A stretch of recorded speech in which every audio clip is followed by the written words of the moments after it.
अध्याय 16 निबंध। अध्ययन ज्ञान की वृद्धि और आनंद की प्राप्ति का एक प्रधान साधन है। वह आत्म संस्कार के विधान का एक अंग भी है। किसी जाति के साहित्य में गति प्राप्त करने का कोई और मार्ग नहीं है। किसी जाति के भाव और विचार साहित्य में ही व्यक्त रहते हैं तथा उसी में उसकी उन्नति के क्रम का लेखा रहता है। मनुष्य जाति के सुख और कल्याण के विषय में संसार के प्रतिभा संपन्न लोगों ने जो सिद्धांत स्थिर किए हैं, उन्हें जानने का साधन स्वाध्याय ही है। जो पढ़ता नहीं, उसे उसकी खबर ही नहीं रहती कि मनुष्य की ज्ञान परंपरा किस सीमा तक पहुंच चुकी है। वह अंधकार में गिरता पड़ता है, टेढ़ी मेढ़ी पगडंडियों में भटकता फिरता है। वह यह जानता ही नहीं कि मनुष्यों के श्रम से एक प्रशस्त मार्ग तैयार हो चुका है। अध्ययन से हम अपने दैनिक जीवन में शिक्षा और प्रेरणा ग्रहण करते हैं। अध्ययन से ही भूतकाल की घटनाएं हमारे अंतःकरण में प्रत्यक्ष होती हैं और उसमें बड़े बड़े राज्यों की उत्पत्ति एवं उनके उत्थान और पतन का पता चलता है। अध्ययन से ही हमें यह भी विदित होता है कि किस प्रकार मनुष्य की सभ्यता का प्रभाव कभी धीरे धीरे, कभी तेज, किंतु अनिवार्य वेग के साथ बहता हुआ आगे ही बढ़ता आया है और अनेक विघ्न बाधाओं को पार कर तथा भयानक कष्टों और आपत्तियों को झेलकर मनुष्य क्रमशः उन्नति करता रहता है। अध्ययन के द्वारा हम घर बैठे बड़े बड़े विद्वानों के गंभीर विचारों को जान सकते हैं और संसार भर के प्राचीन महापुरुषों के सत्संग का लाभ उठा सकते हैं। अध्ययन हमें अतुल ज्ञान भंडार से परिचित कराता है।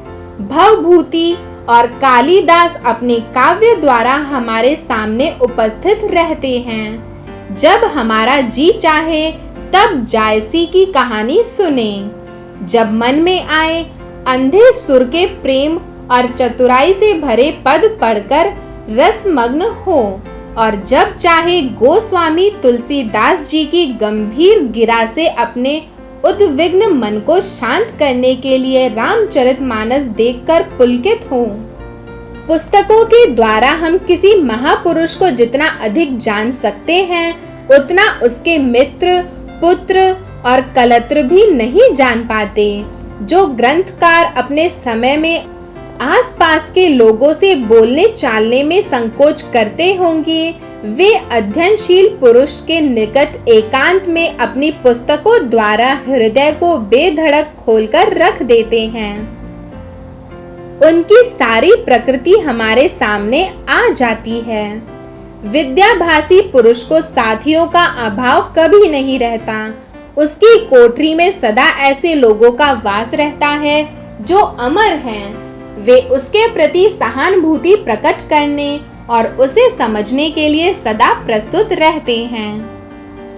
कवि, दार्शनिक और विद्वान जिन्होंने प्रकृति के रहस्यों का उद्घाटन किया है और बड़े बड़े महात्मा जिन्होंने आत्मा के गूढ़ रहस्य की था पा ली है, सदा उसकी बातें सुनने और उसकी शंकाओं का समाधान करने के लिए उद्यत रहते हैं।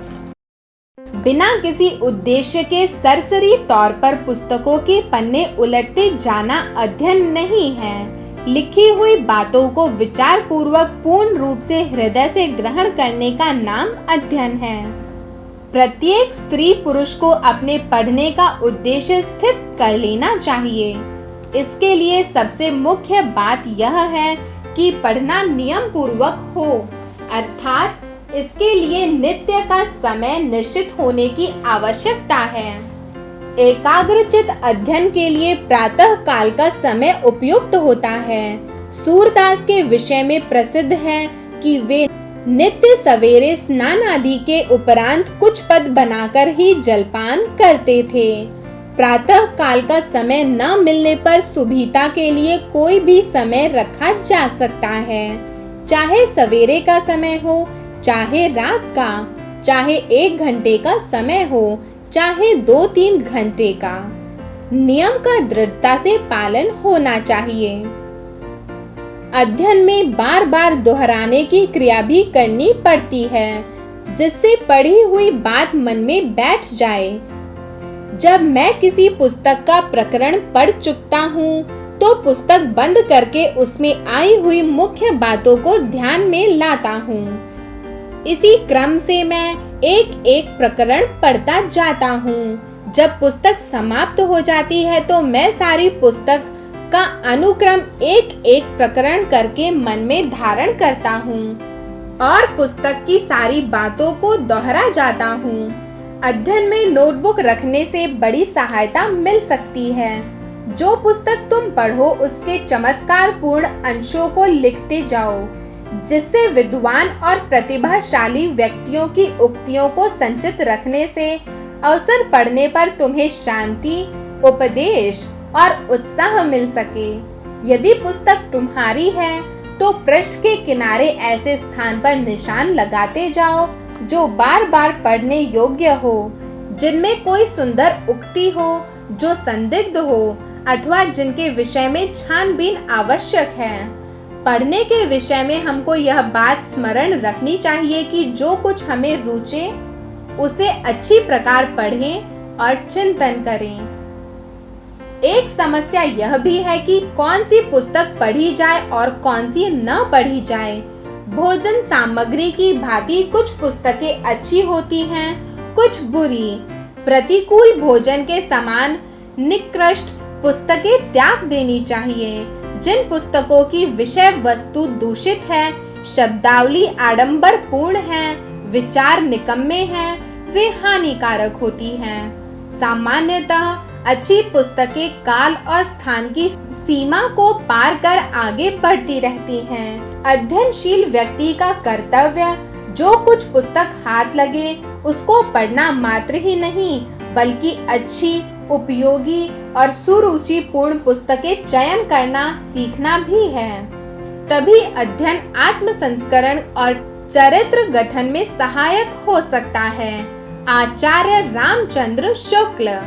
शब्दार्थ: स्वाध्याय स्वयं पढ़ना, आत्म संस्कार स्वयं सुधार, अध्ययनशील पढ़ाई में लगा रहने वाला, पुलकित रोमांचित, संदिग्ध संदेहपूर्ण, गिरा वाणी, प्रतिकूल उल्टा, गूढ़ गंभीर, अनिवार्य जरूरी, उद्विग्न बेचैन, अंतःकरण मन, उद्घाटन सामने लाना, प्रकट करना, कलत्र स्त्री, उपरांत बाद में, झेलना सहन करना, रसमग्न रस में लीन,